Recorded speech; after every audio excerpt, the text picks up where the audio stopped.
If you ever wanted to see what the Danvers State Mental Hospital looks like now, it looks like this. Pretty much, the main building looks exactly the same.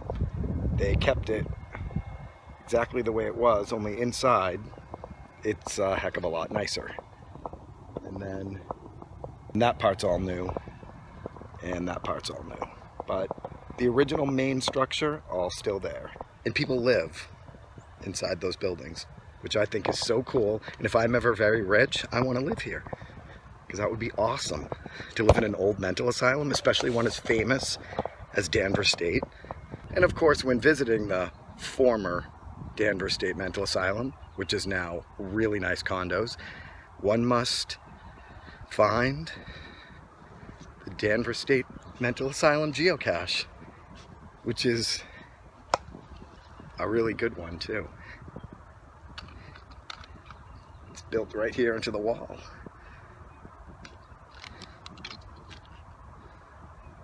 See?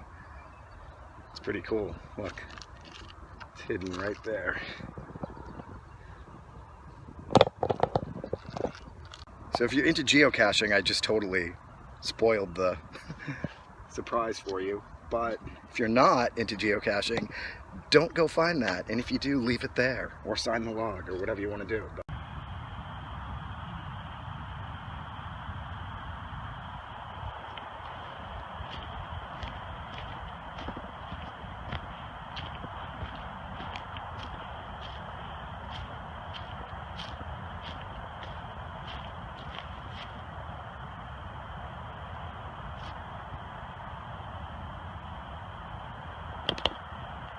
That's weird. That's one of the grave markers. That is for some reason not marking a grave. That should be in the ground somewhere. 429, you are missing your grave marker. I'm dead serious, no pun intended, because I'm in a cemetery. I would live up there. I would totally live there. Not only is it the former grounds of the mental asylum, but your backyard is the mental asylum cemetery. That's just cool history right there. There's another one. Who are these forgotten people?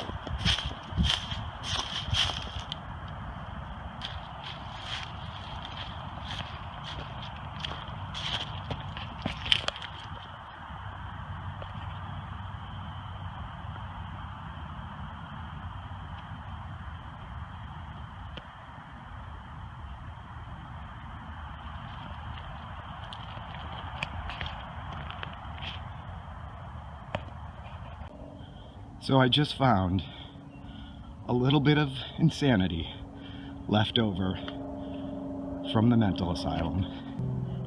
It is March, and that person right there still has their Christmas tree on their balcony.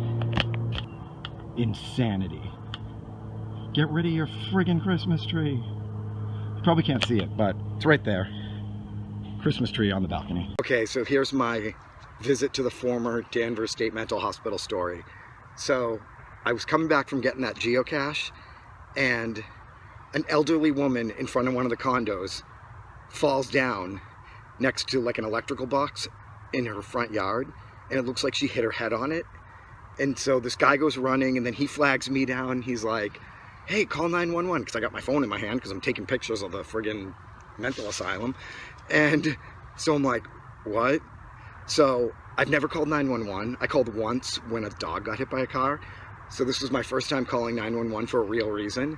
So I call 911 and I totally get yelled at. They were like, where's your emergency? And I'm like, because I never come here. So I said, Kirkbride Drive in Danvers.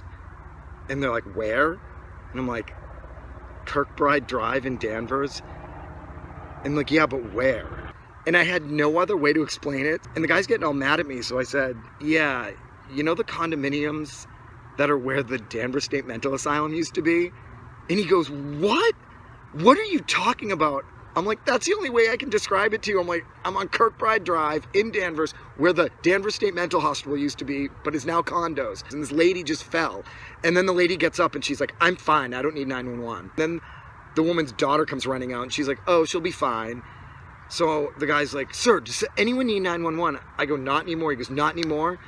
I'm like, no. And he goes, don't call 911 unless it's an emergency. And I'm like, I just got yelled at by 911. And I know that entire story was filled with me saying the word like constantly because I'm sorry, that's how I talk. But craziest story ever happens at the former crazy Danvers State Mental Hospital.